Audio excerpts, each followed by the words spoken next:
그럼 공장에 어떻게 들어가라는 거야? 모르는 사람이 나를 잡아가도 모를 것 같은 곳에 외국인을 데려다 놓고 무슨 짓을 하려고 한국이 안전하다고 했는데 이런 위험한 곳인 줄 알았으면 오지도 않았을 거야. 그녀는 지난번보다 더 맛있는 다양한 요리를 추천해 주었습니다. 천국으로 가는 길이 되다니. 파주 서울 외곽에서 영국에서 온 부부가 절망을 하고 있습니다. 그들은 공장으로 보이는 곳 앞에서 들어가지 못하고 쩔쩔매고 있는데요. 도대체 무슨 사연이 있는 걸까요? 안녕하세요. 영국에서 공무원을 하고 있는 미엘이라고 합니다. 저희는 남편 다니엘의 권유로 신혼여행으로 한국에서 한 달 살기를 결심했습니다. 물가가 싸지는 않지만 첨단 도시인 서울을 지금이 아니면 한 달 동안 살 수 없을 것 같았어요. 왜 하필 한국이었나고요? 남편 다니엘은 한국에서 대학 때 교환학생을 간 적이 있는데 언제나 한국을 그리워했어요. 저는 한 번도 한국에 가본 적이 없었지만 한국에 대한 궁금증이 있었고요. 비행기가 착륙하자 가장 먼저 눈에 들어온 것은 인천공항의 거대한 규모와 현대성이었습니다. 마치 효율성과 편리함을 기본 원칙으로 하는 미래 세계에 들어선 것 같았습니다. 공항은 많은 사람들로 북적거렸지만 모든 것이 조화롭고 질서정연하게 움직였습니다. 세련되고 넓은 홀을 지나 영국 공항에는 없는 다양한 편의시설을 지나쳐 이동했습니다. 무료로 이용할 수 있는 샤워실, 고급 라운지처럼 보이는 휴식 공간, 모든 입맛에 맞는 다양한 식사 옵션이 있는 것을 보고 저는 놀라움에 눈을 크게 뜨고 말았습니다. 제가 놀란 표정을 짓자 다니엘은 웃으며 한국에 온 걸 환영의 나옴이라고 말했습니다. 그런데 사실 다니엘도 놀란 표정이었어요. 다니엘가 마지막으로 한국에 온 것은 2013년이었거든요. 10년 만에 한국은 너무 변했다고 말했어요. 10년 전에는 와이파이가 이렇게 모든 곳에서 되지는 않는다고 했어요. 그리고 훨씬 더 건물이 많아졌다고 했죠. 하지만 정말 제 마음을 사로잡은 것은 공항의 패딩 보관 서비스였습니다. 서울은 사계절이 있는 나라잖아요. 패딩을 입고 따뜻하게 공항까지 와서 패딩을 맡겨놓고 여름인 나라로 놀러 가는 거죠. 그리고 돌아와서는 패딩을 다시 입고 집으로 가는 거예요. 이런 생각을 한국인들은 어떻게 해내는 거죠? 정말 듣도 보도 못한 서비스였어요. 또 제가 놀란 점이 있었어요. 공항에서 전국 각지로 버스가 이동한다는 점이요. 유럽 대다수의 공항들은 시내로 나간 뒤에 고속버스를 예매해야 하거든요. 그런데 인천공항에서 시내로 이동하는 버스는 서울 시내뿐만이 아니었어요. 대전, 울산, 대구, 부산까지 한국의 광역시로 이동하는 버스가 있었습니다. 지방 사람들이 공항을 이용할 수 있도록 배려한 모습이 돋보였어요. 다음으로 만난 것은 환전 서비스였습니다. 영국에서는 환전을 하려면 긴 줄을 서고 서류 작업을 해야 하는 경우가 많았습니다. 하지만 한국에서는 여러 은행과 혁신적인 앱 기반 시스템을 통해 환전이 원활하게 이루어졌습니다. 필요한 통화를 미리 등록하고 공항에서 간단히 수령할 수 있었습니다. 편리하고 효율적이며 놀라울 정도로 스트레스도 없었어요. 이런 서비스를 이용하는 한국이 벌써부터 기대가 되었어요. 그런데 무거운 짐이 저희를 힘들게 했어요. 아무래도 한 달 살기를 하러 왔으니까 짐이 많았어요. 피곤했습니다. 약간 낙담한 채 앉아 있는데 다니엘이 사람들 사이로 사라졌고 한국의 효율성을 보여주는 수화물 이동 서비스라는 해결책을 가지고 돌아왔습니다. 공항에서 홍대 입구나 서울역으로 바로 짐을 보낼 수 있어 가볍고 평온한 여행을 할 수 있었습니다. 정말 놀라웠고 이런 서비스가 영국 여행에 어떤 혁신을 가져올지 상상하지 않을 수 없었습니다. 짐을 정리한 후 서울로 가는 기차를 타기 위해 기차역으로 향했습니다. 철도 종사자로서 저는 자연스럽게 한국의 지하철 시스템에 대해 궁금해졌습니다. 저는 영국 철도업계에서 수년간 일하면서 낙후된 인프라와 열차와 역의 청결과 질서, 유지를 위해 끊임없이 노력하는 모습을 보았기 때문입니다. 사실 영국의 지하철은 이미 너무 낡아서 회생이 불가능한 정도였죠. 아마 모든 열차를 다 새로 바꿔야 할 거예요. 기차가 서울을 향해 부드럽게 미끄러지듯 달리는 동안 저는 창 밖으로 펼쳐진 도시와 초록이 어우러진 풍경을 바라보았습니다. 새로운 경험에 대한 설렘과 경이로움이 저를 기다리고 있었습니다. 고대의 전통과 최첨단 현대가 어우러진 한국은 이제 막 그 경이로움을 우리 앞에 펼치려 하고 있었고 저는 그 모든 것을 받아들일 준비가 되어 있었습니다. 공항의 기차역은 세련된 디자인과 거의 초현실적일 정도로 청결한 수준으로 깨끗했습니다. 발권은 무인 키오스크와 모바일 앱을 통해 이루어졌는데 영국의 유인 매표소와는 극명한 대조를 이루었습니다. 심지어 뭔가 문제가 생겼을 때 사람을 불러도 워낙 적은 사람들로 운영되어서 한참을 기다려야 하는데요. 한국의 티켓 판매는 절차가 매우 간소화되어 티켓을 받고 플랫폼을 찾는데 단 몇 분밖에 걸리지 않았습니다. 그리고 무엇보다 너무 직관적이었어요. 100원을 구매하는 가격이 정확하게 쓰여져 있었고 어느 라인을 타던지 간에 정확하게 가격을 알려줬습니다. 유럽의 어느 나라를 가도 일주일마다 지하철 가격이 다르고 일회권의 가격이 다르고 어느 라인을 벗어나면 가격이 다른 등의 너무 복잡한 시스템을 가지고 있는데요. 심지어 영국의 교통카드는 충격적이게도 사진 한 장이 필요하답니다. 워낙 무임승차가 많은 탓이죠. 사진 한 장을 교통카드에 붙여놓고 이용을 해야 하고 이 사진을 교통카드를 직접 발급하는 곳에 가져가야 한답니다. 기차에 탑승하면서 저는 티켓 검표가 없다는 것을 알았습니다. 영국에서는 안전 문제와 무임승차의 위험 때문에 이러한 시스템은 상상도 할 수 없습니다. 하지만 이곳은 신뢰와 안전이 보장되는 분위기였습니다. 다니엘은 한국이 안전하기로 유명하기 때문에 엄격한 검문이 없다는 것은 시민들의 높은 시민의식 수준을 보여주는 증거라고 설명했습니다. 맞은편에 앉은 젊은 한국인 커플이 대화를 시작했습니다. 그들은 유창하게 영어를 구사하며 서울 여행에 대한 팁과 추천을 열심히 알려주었습니다. 그들의 친절함과 개방적인 태도는 영국에 있는 사람들의 내성적인 성격과는 사뭇 다른 신선한 변화였습니다. 첫 번째 목적지는 한국의 유구한 역사와 문화의 상징인 경복궁이었습니다. 서울의 현대식 지하철을 타고 이동하면서 청결함과 효율성, 그리고 이동의 편리함에 깊은 인상을 받았습니다. 지하철역에는 다국어 표지판이 잘 설치되어 있어서 저희 같은 관광객도 쉽게 길을 찾을 수 있었어요. 경복궁에 도착하자마자 궁궐의 웅장함에 숨이 멎을 것 같았습니다. 웅장한 건축물과 주변의 고즈넉한 아름다움은 성벽 바로 바깥에 번화한 도시와 극명한 대조를 이뤘습니다. 몇 시간 동안 궁궐 경내를 둘러보며 정교한 설계에 감탄하고 한국의 역사 왕조에 대해 배웠습니다. 이 놀라운 나라의 역사와 유산에 흠뻑 빠져드는 심오한 경험이었습니다. 밤이 아직 밝지 않았기 때문에 저희는 유명한 서울타워를 방문하기로 결정했습니다. 타워에 올라서자 서울의 도시 풍경의 빛과 그림자가 어우러진 숨막히는 파노라마처럼 펼쳐졌습니다. 정상에서 바라본 서울의 광활함과 아름다움을 한눈에 볼 수 있는 장관이었습니다.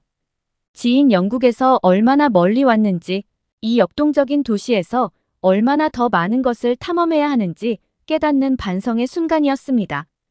호텔로 돌아오는 길은 서울 시내를 가로지르는 복원된 수로인 청계천을 따라 여유롭게 산책하는 것이었습니다. 청계천은 아름다운 조명과 물 흐르는 소리가 도시의 번잡함 속에서 고요한 분위기를 연출했습니다. 잠들 줄 모르는 도심 속을 평화롭게 산책하며 하루를 완벽하게 마무리할 수 있었습니다. 다음 날은 다니엘이 주변에 시장이 있다면서 신이 나서 가보자고 했어요. 아무래도 시장은 현지인들이 가득한 곳이니까 저희는 신이 나서 나갔습니다. 시장을 둘러보다가 시장 한 구석에 자리 잡은 작은 식당을 우연히 발견했습니다. 보글보글 끓는 찌개와 고기를 굽는 냄새가 참을 수 없을 정도였습니다. 우리는 점심을 먹기로 결정했고 그 결정은 여행 중 가장 기억에 남는 경험 중 하나로 이어졌습니다. 레스토랑은 소박하면서도 매력적이었고 주방이 개방되어 있어 마법이 일어나는 모습을 지켜볼 수 있었어요. 주인은 두 팔 벌려 저희를 반갑게 맞아주었습니다. 아줌마는 언어 장벽에도 불구하고 몸짓과 몇 마디 영어를 통해 소통하며 우리가 편안하고 잘 보살핌을 받고 있다는 느낌을 주었습니다. 고소한 비빔밥부터 얼큰한 김치찌개까지 모든 음식이 우리 입맛을 즐겁게 해주었습니다. 다니엘은 이게 한국의 술이라고 하면서 소주를 시켜줬어요. 처음 소주를 마셨을 때 저는 화학약품을 마시는 줄 알았습니다. 너무 썼어요. 영국의 와인과는 다르게 단맛이 전혀 없었죠. 그런데 국물을 한 입 뜨는 순간 너무 잘 어울렸습니다. 계속해서 소주가 들어갔어요. 다니엘은 한국 학생들부터 직장인, 노인들까지 모두가 즐기는 술이라고 했죠. 유럽에서는 13,000원은 줘야 하는데 한국은 싸서 참 좋다고 했어요. 하지만 저희를 진정으로 감동시킨 것은 아줌마들의 환대였습니다. 아줌마는 우리를 단순한 손님이 아니라 집에 온 손님처럼 대해주었습니다. 저희가 소주를 먹는 것을 알고는 더 신이 나서 한 잔씩 더 주셨어요. 원래 이렇게 먹는 거라고 하시면서요. 간단한 식사였지만 우리에게 깊은 인상을 남겼고 친절과 환대임에 대한 증거가 되었습니다. 저희는 2주는 서울에 있었고 2주는 부산으로 내려가기로 했어요. 영국 해안마을과는 조금 다른 분위기라고 다니엘이 알려줬어요. 해안마을이라기보다는 바닷가가 있는 대도시가 맞는 말인 것 같다고 하면서요. KTX가 정시에 도착하자마자 저는 즉시 깊은 인상을 받았습니다. 세련되고 현대적인 디자인의 열차는 속도와 효율성의 상징처럼 시각적으로 눈에 띄었습니다. 잘 계획된 객차 배치 덕분에 쉽게 탑승하고 좌석을 찾을 수 있었습니다. 기차가 시내를 빠져나가는 동안 저는 영국의 고속열차와 비교하지 않을 수 없었습니다. 두 시스템 모두 빠르고 효율적이었지만 KTX의 편안함과 청결도는 놀라웠습니다. 좌석은 편안했고 여행에 필요한 모든 것들이 있었어요. 기차에 콘센트와 와이파이까지 제공되는 서비스는 처음이었습니다. 영국도 더 저렴한 가격에 이런 기차를 이용하게 해주면 좋겠다고 생각했어요. 여행하는 동안 저는 친절한 항공 승무원과 대화를 나누었습니다.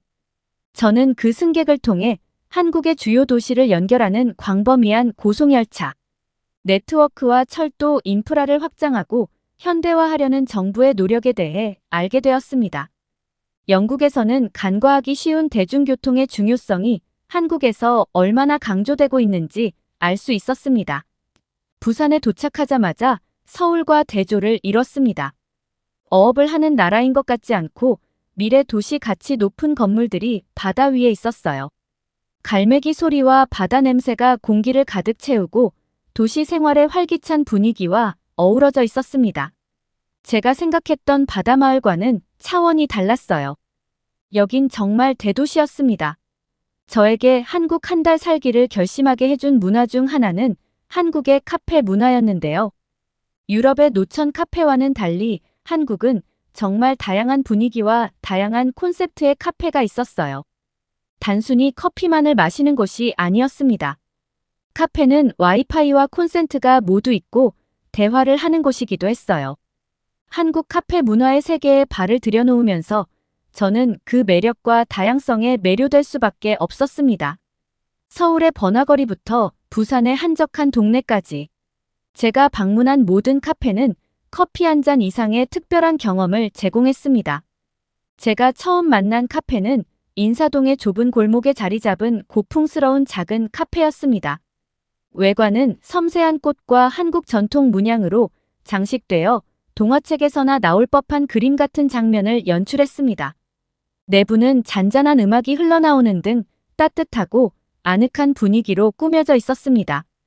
카페에서는 다양한 커피뿐만 아니라 한국 전통차도 판매하고 있었는데 향긋한 향이 마음을 편안하게 해주는 것 같았습니다. 카페에 앉아 차를 마시며 바깥의 번잡한 도시에서 벗어나 평온함을 느낄 수 있었습니다. 이와는 대조적으로 서울 외곽에는 대형 다층 카페가 있었습니다. 이 카페들은 에너지와 창의성이 넘치는 소셜 허브와도 같았습니다. 젊은이들이 모여 수다를 떨거나 노트북으로 작업을 하거나 여가를 즐기고 있었습니다. 카페의 인테리어는 현대적이고 세련되었으며 거의 공장 같았어요. 실제로 공장을 컨셉으로 한 카페인데 사이즈가 엄청났습니다. 몇백 명이 들어갈 것 같은 사이즈였어요. 빵과 커피도 계속해서 나오고 있었고요. 커피를 다루는 직업을 가지고 있다면 한국에 반드시 와봐야 한다고 생각해요. 하지만 제게 가장 기억에 남는 카페 경험은 자연과 어우러진 카페였습니다. 다니엘과 함께 부산 외곽으로 여행을 갔을 때 언덕 위에 자리 잡은 바다가 내려다 보이는 카페를 발견했습니다. 바닥부터 천장까지 통유리창으로 펼쳐진 바다의 파노라마 뷰는 숨이 멎을 정도로 아름다웠습니다. 카페 자체는 주변 환경과 자연스럽게 어우러지도록 디자인되었으며 천연 목재 인테리어와 녹색 식물이 고요한 분위기를 더했습니다. 이곳의 커피는 평화로운 환경이나 멋진 전망 때문인지 더 진한 맛을 냈습니다. 실제로 일본인들이 한국에 놀러 오면 예쁜 카페만 찾아서 여행을 간다고도 하더라고요. 저는 유럽에서 왔기 때문에 커피하면 유럽이지 카페 투어를 왜 가라고 생각했었는데 이 마음이 싹 바뀌었습니다. 아늑한 전통적 분위기, 분주한 현대적 중심집, 자연 속 고요한 휴식처 등 각 카페는 저마다의 개성을 가지고 있었습니다. 매일 새로운 카페를 찾고 글을 쓰는 일이 저에게는 가장 큰 즐거움이었어요. 카페는 저에게 사색하고 휴식을 취하며 한국 문화의 아름다움에 흠뻑 빠져들 수 있는 안식처가 되었습니다. 이러한 경험을 떠올리며 카페는 단순히 커피를 마시는 공간이 아니라 문화, 예술, 자연이 어우러져 풍요롭고 기억에 남는 경험을 선사하는 곳이었다는 것을 깨달았습니다. 전통과 현대가 독특하게 어우러진 한국의 카페 문화는 저에게 지울 수 없는 흔적을 남겼고 제가 한국에서 그리워할 많은 것들 중 하나가 될 것임을 알았습니다. 해동 용궁사를 방문했던 날은 한국에서의 최고의 기억 중에 하나예요. 일단 유럽에서는 사찰을 찾아보기가 힘들기 때문에 저는 이곳에 반드시 보고 싶었어요. 심지어 바다 위에 있는 절이라니요. 대부분의 절은 산에 있다고 들었거든요. 차원에 가까워지자 바위 안에 부딪히는 파도 소리가 고요한 배경이 되었습니다. 사원으로 가는 길에는 정교한 조각상과 등불이 늘어서 있었고 한 걸음 한 걸음 내디딜 때마다 고요하고 경건한 세계로 빠져들었습니다. 사찰 본전에 도착하자마자 자연의 아름다움과 영적인 건축물이 조화롭게 어우러진 모습에 감탄했습니다. 해동 용궁사는 바다를 배경으로 당당히 서 있었습니다. 광활하게 펼쳐진 푸른 바다를 배경으로 화려한 색채의 지붕과 화려한 디테일이 돋보이는 사찰의 모습은 숨이 멎을 정도로 아름다웠습니다. 전응 쌓은 벽과 천장을 장식한 정교한 조각과 그림에 잠시 감탄했습니다. 각 예술품에는 여러 세대에 걸쳐 전해 내려온 지혜가 담긴 이야기가 담겨 있었습니다. 연불 소리와 은은하게 울리는 종소리가 신비로운 분위기에 더해져 마치 다른 세계에 들어온 듯한 기분이 들었습니다. 가장 매혹적인 순간 중 하나는 사원에서 일출을 보는 것이었습니다. 아침부터 대중교통을 이용해서 용궁사까지 오는 것이 쉽지는 않았지만 이 경험은 부산에 온 모두가 해봐야 된다고 생각해요. 하늘은 생생한 색채의 캠퍼스로 변해 사원 전체에 황금빛을 드리웠어요. 바다가 이 천상의 장관을 비추며 초현실적으로 느껴질 정도로 내혹적인 장면을 연출했습니다. 시간이 멈춘 것 같은 순수한 평온의 순간이었고 눈앞에 존재하는 것은 오직 아름다움 뿐이었어요. 주변을 걷다 보니 12지진을 상징하는 조각상들이 줄지어 서 있었습니다. 각 조각상은 저마다의 개성을 뽐내며 사원의 신비로운 분위기를 더했습니다. 저는 제 띠를 찾아 소원을 비는 전통을 따라 소원을 빌며 사찰의 영적인 본질과 저를 연결시켜주는 작은 개인적인 순간을 보냈습니다. 해동 용궁사를 떠나면서 저는 한국의 문화유산에 대한 경외감과 깊은 감사를 가슴에 새겼습니다. 자연의 아름다움과 정신적 우아함이 독특하게 조화를 이룬 이 사찰은 제 마음에 지울 수 없는 흔적을 남겼고 영원히 간직할 고유한 기억으로 남았습니다.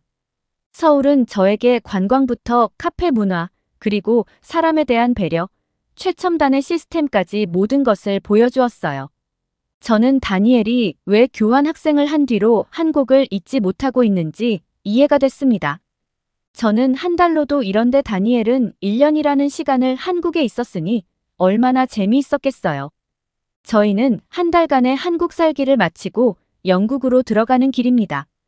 영국으로 들어가서 저는 계속해서 일하겠지만 다니엘은 한국식 카페를 차릴 계획을 가지고 있어요. 저희 사업이 잘 되어서 한국 문화가 영국에도 널리 퍼졌으면 좋겠어요. 여기 대한민국이라고 하면 혀를 내두르는 중국 여성이 있습니다. 오늘도 어김없이 그녀는 회사 동료와 대화를 하며 분노합니다. 한국에 뭐가 배울 게 있다고 간다는 거야? 한국 문화 솔직히 다 따라한 거잖아. 뭐 하나 제대로 된 게 없어. 한국은 거짓말만 하는 나라야. 내가 한번 한국의 정체를 다 까발려 보겠어. 그럼 사람들도 한국이 얼마나 허풍덩어리인지 알게 될 거야. 이참에 중국이랑 일본이 얼마나 좋은 나라인지 알려줘야겠어. 여러분이 생각하는 한국의 이미지는 어떤가요? 이 중국 여성이 말하는 한국의 정체가 어떻길래 이리도 화를 내는 건지 오늘의 사연으로 만나보겠습니다. 안녕하세요. 저는 유이라고 하는데요. 저는 비평 칼럼을 쓰는 원고 회사에 다니는 작가입니다. 부끄럽지만 저는 한국 문화는 서양과 일본의 영향을 섞어 놓은 것일 뿐 진정한 한국 문화는 없다고 생각했었습니다. 프라이드, 치킨, 삼겹살 흔히 말하는 한국 음식이 전부라고 생각했죠. 하지만 저는 깜짝 놀랐습니다. 인천공항에서 비행기에서 내리는 순간 호기심과 회의감이 뒤섞인 기분이 들었습니다. 저는 원래 과대 포장된 한국 문화에 대해 비판적인 시각을 가졌으니까요. 제가 가지고 있던 모든 선입견에 도전하게 될 줄은 미처 몰랐습니다. 잘 정돈된 안내판과 다국어를 구사하는 친절한 직원들 덕분에 공항을 탐색하는 것은 매우 쉬웠습니다. 효율적이고 현대적이며 친절한 한국인의 업무 방식을 처음으로 엿볼 수 있었습니다. 지하철을 타고 시내로 이동하면서 다시 한번 놀랐습니다. 안내방송이 명확해서 환승과 노선을 쉽게 찾을 수 있었습니다. 멜로디가 흐르는 환승 음악은 사소한 부분이지만 출퇴근이라는 일상적인 행위에 매력을 더했습니다. 덕분에 저는 환승도 어렵지 않게 해냈고요.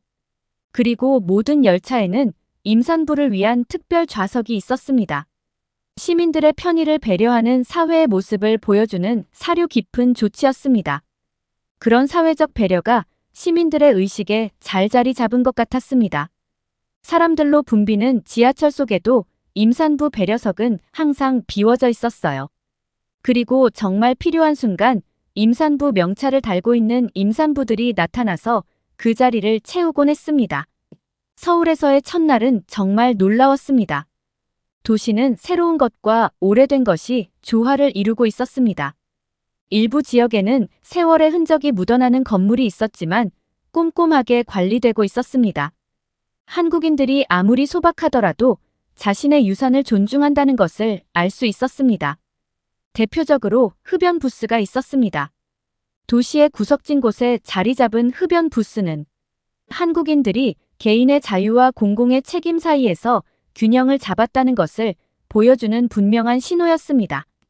개인의 욕구를 존중하면서도 공동체의 안녕을 우선시하는 문화였습니다. 그리고 흡연 부스에는 흡연 구역 이외에서 흡연을 할 경우 엄중한 책임과 처벌이 따른다는 것을 안내하는 팻말이 있었습니다. 일상에서 법을 지키는 것에 대한 책임을 시민들이 모르고 지나치지 않도록 친절하게 안내해주는 느낌이었습니다. 한국 문화에 대한 선입견을 가지고 있던 저는 더 깊이 파고들고 싶었습니다. 하루는 명동의 번화한 거리를 산책하는 것으로 시작되었습니다.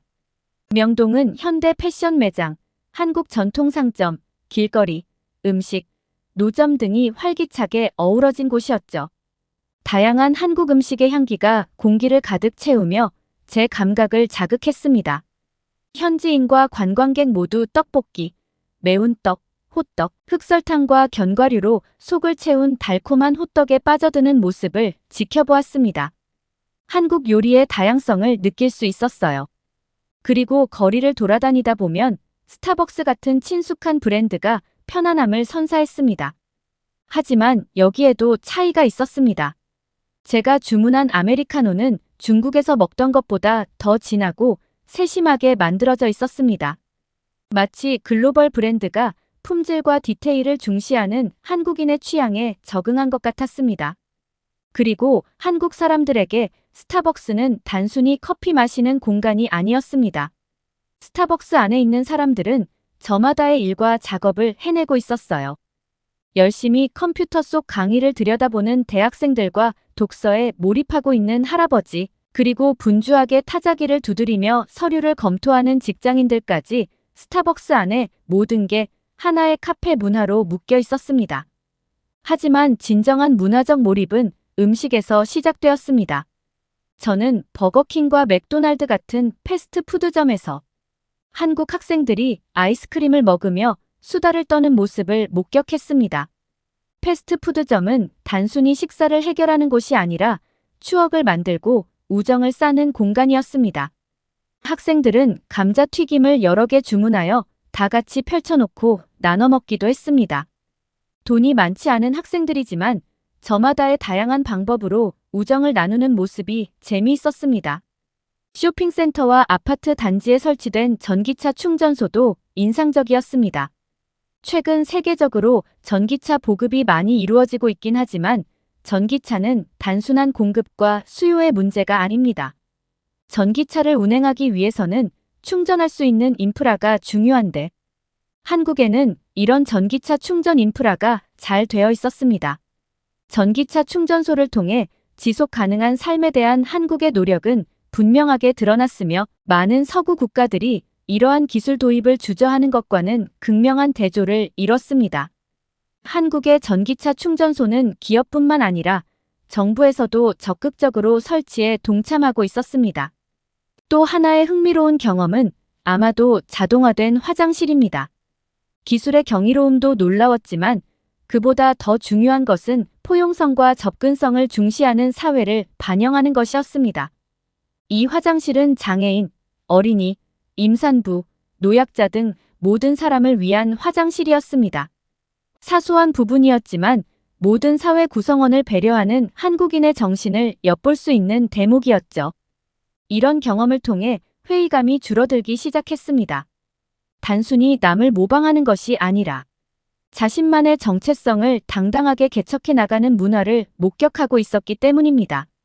기존의 것과 새로운 것을 적극적으로 받아들이고 변화시켜가는 것에 두려움이 없는 사회였습니다. 서울을 처음 둘러본 후 저는 한국의 현대적인 모습을 상징하는 더 웅장한 무언가에 끌렸습니다. 그때 저는 한국뿐 아니라 세계에서 가장 높은 잠실 롯데타워를 방문하기로 결심했습니다. 타워로 향하는 동안 서울 지하철의 효율성이 다시 한번 감탄했습니다. 깨끗하고 정돈된 열차 안에 앉아 전통과 현대 건축물이 어우러져 오랜 세월 동안 서울의 빠른 변화를 보여주는 듯한 도시 풍경이 지나가는 것을 지켜보았습니다. 잠실역에서 내리자마자 저는 롯데타워의 거대한 규모에 압도당했습니다. 하늘로 치솟은 롯데타워는 한국의 건축적 야망과 기술력을 보여주는 빛나는 증거였습니다.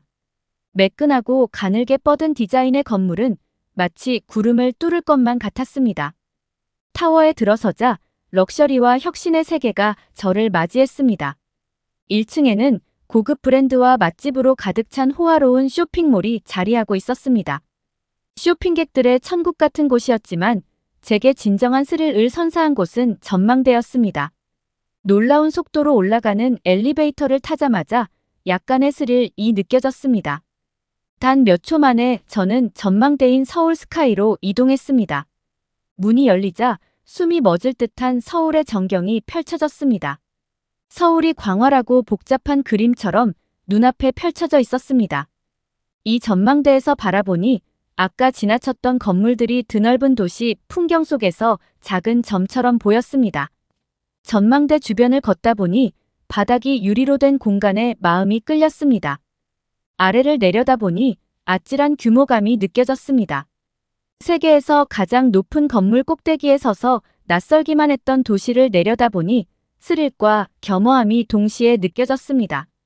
해가 지기 시작하자 도시의 불빛이 깜빡거리며 반짝이는 광경으로 바뀌었습니다. 모든 것이 명확해지는 순간이었습니다. 번원거리의 높은 곳에 서서 서울이 얼마나 대조적인 도시이면서도 다양성 속에서 통합된 도시인지 깨달았습니다.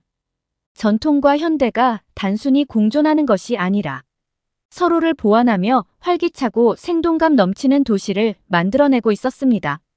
다시 지상으로 내려오면서 서울을 이렇게 독특한 시각에서 바라볼 수 있다는 것에 감사한 마음이 들었습니다.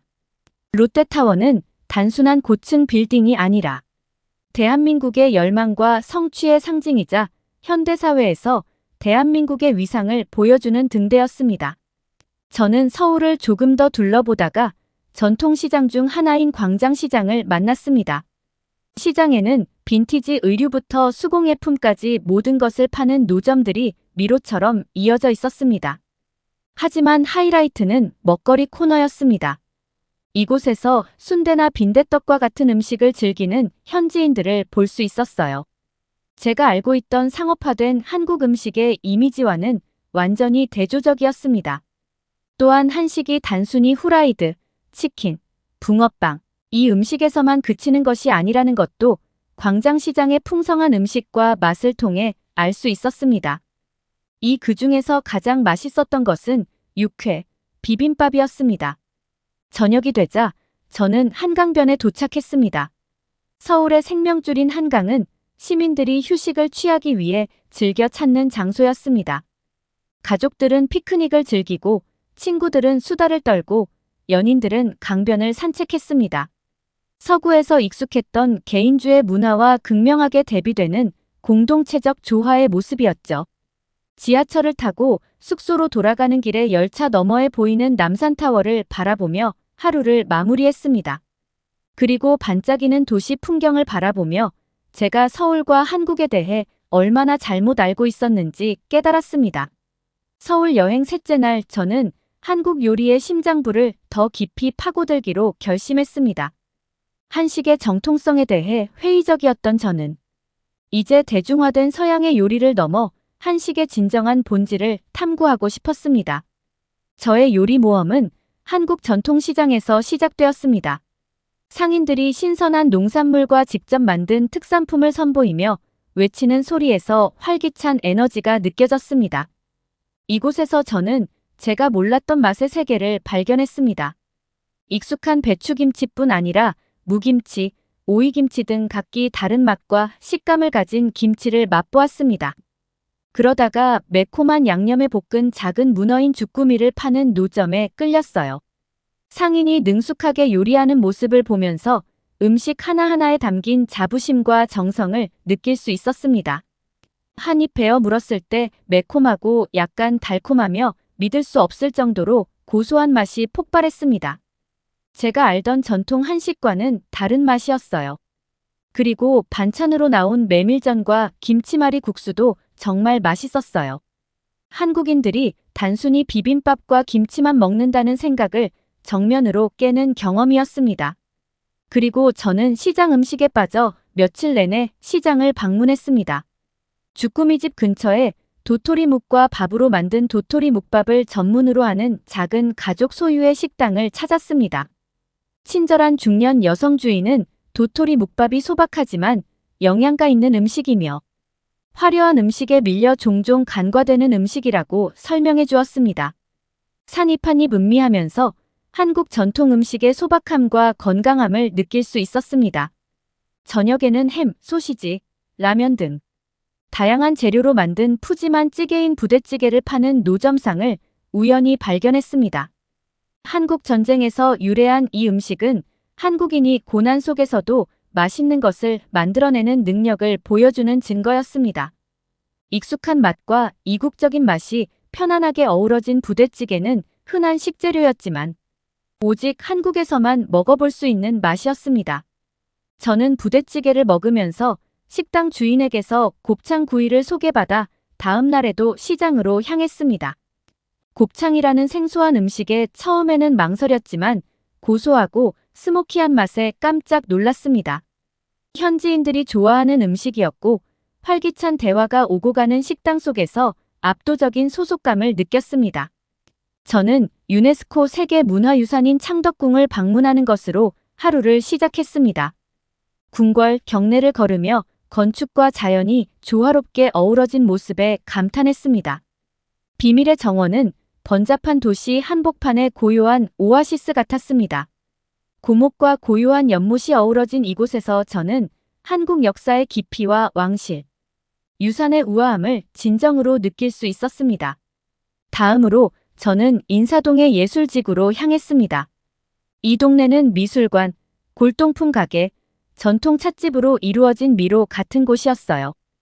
골목골목마다 한국 예술원의 새로운 면모를 발견할 수 있었습니다. 저는 특히 한국 전통 회화를 전시한 갤러리에 매료되었습니다. 정교한 붓놀림과 생생한 색채는 한국 예술가들의 기술과 창의성을 증명하는 것이었습니다. 오후에는 북촌 한옥마을의 조용하고 그림 같은 동네를 찾았습니다. 이곳에서는 한국의 전통 가옥인 한옥을 통해 한국의 과거 건축을 엿볼 수 있었습니다. 우아한 곡선의 지붕과 소박하면서도 우아한 디자인의 한옥은 저마다 지난 시대의 이야기를 담고 있었습니다. 좁은 골목길을 거닐면서 저는 이 건축물들이 담고 있는 역사와 문화의 깊은 유대감을 느꼈습니다. 한국에서 마지막 날 저는 한국이 e스포츠 산업에서 선도적인 역할을 하고 있다는 사실에도 관심이 생겨서 PC방을 가보았습니다. PC방은 또 하나의 세계였습니다. 이제껏 제가 보았던 컴퓨터들 중 가장 최신형의 기계들이 늘어서 있었습니다. 킥보드에서는 네온사인 불빛이 나오고 곡선형 화면은 몰입에 최적화된 구조였습니다. 더군다나 PC방에는 없는 게 없었습니다. 컴퓨터로 클릭만 하면 각종 음식들이 나오고 컴퓨터를 하며 끼니를 해결할 수 있었습니다. 간단한 과자와 간식부터 커피, 음료수, 심지어 라면, 볶음밥, 만두, 치킨 등등 또 하나의 음식점 같았습니다. 한국 여행의 마지막 날은 반성과 깨달음으로 가득했습니다. 짐을 싸면서 처음에 회의적이었던 마음과 이번 여행을 통해 한국 문화에 대한 이해와 인식이 어떻게 변화했는지 되돌아보았습니다. 결국 한국은 저에게 새로운 시각을 갖게 해주었습니다. 한 문화를 이해하려면 그 문화의 뉘앙스, 역사, 사람에 몰입해야 한다는 것을 깨달았습니다. 중국으로 돌아와서 저는 한국에 대한 오해와 비판들을 수정하기로 했습니다. 결국 비판해야 했던 것은 편협하게만 생각했던 저의 선입견이었어요. 그리고 한국에 다녀온 것들을 중국에 돌아와 하나하나 솔직하게 칼럼으로 풀어내기 시작했습니다. 결과적으로 한국은 세계 시장에서 자신들의 입지를 끊임없이 발전시키고 선도해가는 문화 선진국임을 칼럼을 통해 이야기했습니다. 한국이 다른 나라를 모방했다는 것은 저의 잘못된 생각이었으며 오히려 중국과 일본 등 다른 나라에서 한국의 문화를 벤치마킹하는 사례가 훨씬 많았습니다. 저는 아직 발견하지 못한 한국의 다양한 매력들을 더 조사하고 공부해 나갈 계획입니다. 왜냐하면 한국에 머무른 단 며칠이 한국의 전부라고 생각하지 않기 때문입니다. 아직도 한국에는 제가 모르는 독창성과 깊은 문화가 더 많을 것이고 계속해서 변화해가는 움직임을 전달하기 위해 노력하는 비평가가 되겠습니다. 이곳은 네덜란드의 한 가정집입니다. 고등학생 딸이 학교 갔다가 집에 왔는데 집이 조용합니다. 거실에 있는 엄마를 확인한 후 엄마에게 인사를 건넸는데요. 그런데 엄마는 아무것도 하지 않고 한쪽만 응시하고 있습니다. 엄마 내 말 안 들려 하지만 엄마는 아무 반응이 없습니다. 갑자기 무서워진 여고생은 엄마가 보고 있는 쪽을 향해 조심스레 걸어가는데요. 그때 엄마의 모습을 보고 딸은 너무 놀라 소리를 지릅니다. 도대체 무슨 일이 있었던 걸까요? 안녕하세요. 저는 네덜란드에 사는 고등학생 니엘이라고 합니다. 저희 엄마는 네덜란드의 여느 평범한 전업주부입니다. 완벽주의자인 엄마는 결혼 전 금융권에서 근무하셨어요. 그곳에서도 힘들다는 전략기획부서에서 잘 나가는 커리어 우먼이셨대요. 하지만 우리 집은 언니 오빠 그리고 저 이렇게 세 자녀가 있는 가정이다 보니 양육비의 무게를 견디지 못한 엄마는 일을 그만두시고 가정에서 우리를 돌봐주셨어요. 네덜란드에서는 초등학교 입학하기 전까지 보육시설을 다니는데 가격이 엄청 비쌉니다. 저출산 국가도 아니다 보니 출산을 장려하는 정책도 없어요. 어쨌든 아이셋을 키우려고 하면 양육비만으로도 부모님 두 분 중에 한 분 월급을 훨씬 능가해버리니 엄마가 일찌감치 일을 그만두고 전업주부로 지내셨죠. 엄마의 완벽주의의 성격은 전업주부를 하면서도 드러났습니다. 아주 특별한 경우를 제외하곤 아침과 저녁 식사를 항상 꼼꼼히 챙기셨어요. 한 번씩은 토스트나 배달 음식으로 간단하게 준비할 수 있을 텐데도 가족의 건강과 함께하는 시간이 중요하다면서 늘 푸짐하게 차리셨죠. 그리고 가족의 생일뿐만 아니라 학교에서 특별활동으로 상이라도 타오는 날엔 집에 파티를 여나 싶을 정도로 집을 꾸미고 음식을 정성껏 차리셔서 행사를 톡톡히 치르십니다. 당연히 계절이 바뀔 때마다 집안 인테리어도 확 바뀌죠. 아빠 차는 일주일에 한 번씩 반드시 세차를 해야 했고 마당의 잔디는 3cm가 넘지 않게 수시로 깎아야 했죠. 우리 집엔 크리스마스 때에는 우리 동네에서 제일 먼저 크리스마스 전구가 달립니다. 단언컨대 제가 아는 모든 네덜란드 사람 중에 우리 엄마가 가장 부지런하십니다. 그런데 훌륭한 커리어를 내려놓고 전업주부로 산 지 10년이 훌쩍 지나니 엄마는 약간의 우울증이 오기 시작하셨습니다. 아빠가 가정을 잘 도와주시는 데다 우리 자녀 셋도 속 썩일 일 없이 엄마 말을 잘 듣는 편이라 생각했는데 엄마는 우리가 어느 정도 크고 나니 뭔가 허망해지셨다고 하셨어요. 집안을 가꾸는 것도 즐겁지 않고 가족의 식사를 챙기는 것도 별로 의미 없어 보인다고 말하셨어요. 엄마의 우울한 기분은 몇 달 동안 지속되어 우리 가족은 걱정이 이만저만이 아니었습니다. 그러다 우연히 가족과 함께 거실에서 TV를 보고 있다가 신기한 소식을 듣게 되었습니다. 네덜란드 포브스를 비롯한 워싱턴 포스트에서 한 한국 드라마의 광풍을 소개한 거죠. 그 드라마는 한국에서는 이미 방영이 끝난 것인데 넷플릭스에 들어오면서 아시아를 뒤흔들고 네덜란드까지 상륙했다는 겁니다. 얼마나 감동적이고 재미있는지 SNS에는 그 드라마를 보고 우는 아빠의 사진이 올라오는가 하면 헐리우드 배우들도 지인에게 가장 많이 추천한 드라마였다고 합니다. 그 드라마는 바로 사랑의 불시차이였습니다. 한국의 여성 사업가가 패러글라이딩을 하다가 강풍에 휩쓸려 국경을 넘어 북한으로 갔고 북한의 장교가 그녀를 도와준다는 내용이었습니다. 보통의 드라마 내용이 아니긴 했습니다. 제가 알기론 아시아 영화들은 신데렐라 얘기가 많거든요. 왜 돈 없는 여자가 상류층 남자 만나서 사랑에 빠져 잘 살게 된다는 뻔한 레파토리였죠. 하지만 이 드라마는 섬세한 감정 표현도 좋고 유머도 있는 로맨틱 코미디 장르라고 했습니다. 특히 중년들에게 인기가 많다는 얘기를 들은 저는 저 드라마를 엄마에게 보여드려야겠다고 생각했죠. 엄마는 드라마가 거기서 거기지 그 시간에 운동하고 음악이나 듣는 게 낫겠다고 하셨지만 저는 거실에 있는 노트북으로 넷플릭스에 가입하고 사랑의 불시착을 검색해서 맨 앞에 보이도록 설정해 놓았습니다. 다음 날 학교를 다녀온 저는 놀라운 광경을 보게 되었습니다. 엄마는 한국의 로맨틱 코미디 드라마에 제대로 입문하신 것 같았어요. 싱크대에는 아침 식사를 했던 그릇이 그대로 있고 거실 청소도 되지 않았습니다. 심지어 엄마는 씻지도 않으셨어요. 아마도 오전부터 쭉 정주행을 하셨던 것 같았어요. 엄마가 뭔가에 몰입하는 모습을 정말 오랜만에 보았습니다. 제가 학교에서 돌아온 것을 보고 엄마는 화들짝 놀라며 간식 준비도 못했는데 어떡하니 이렇게 시간이 간 줄 몰랐다며 부랴부랴 시리얼과 우유를 꺼내주셨죠. 엄마의 모습에 우울감이라는 건 눈을 씻고 봐도 찾을 수 없었습니다. 가족 저녁 식사를 후다닥 차리신 엄마는 식사 후 설거지를 하면서도 이미 봤던 드라마 앞부분을 재시청하시는 거 아니겠어요? 가족들은 엄마의 변화에 감사해했죠. 하지만 좋은 것도 잠시 엄마의 드라마 사랑이 약간 중독 증상처럼 되기 시작했습니다. 어느 날은 가족들이 집에 다 도착했는데도 엄마는 저녁 준비를 못했다며 피자를 배달시키시는 거예요.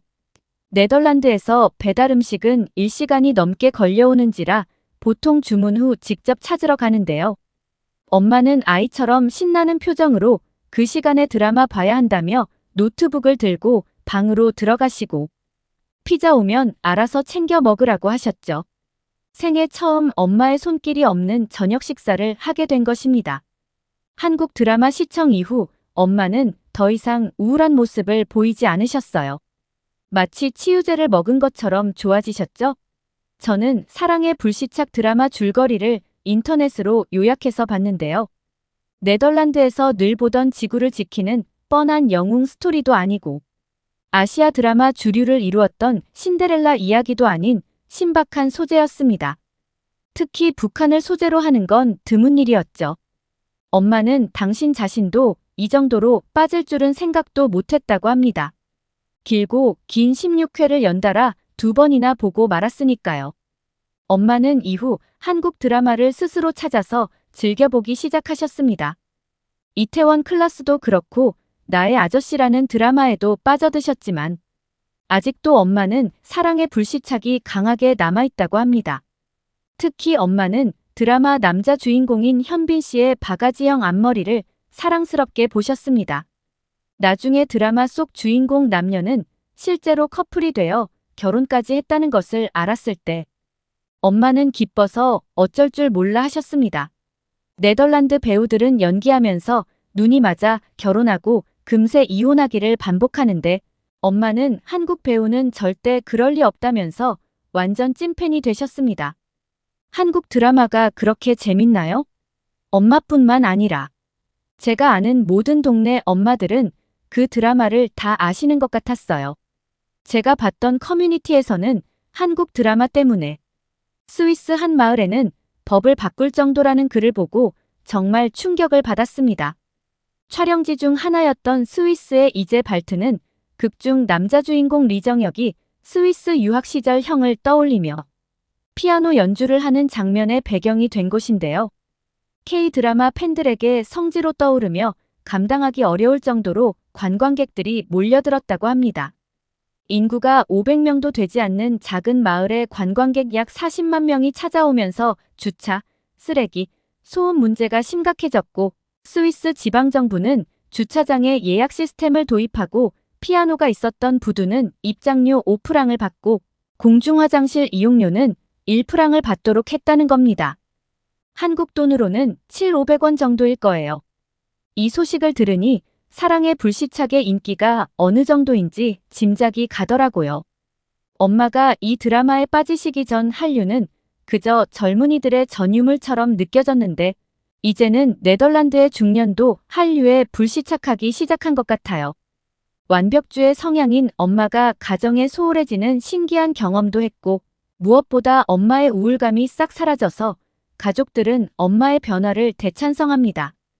그리고 엄마를 위해 가족들이 힘을 모아 한국으로 여행을 갈 수 있도록 돈을 모으고 한국어를 조금씩 공부하기로 했답니다.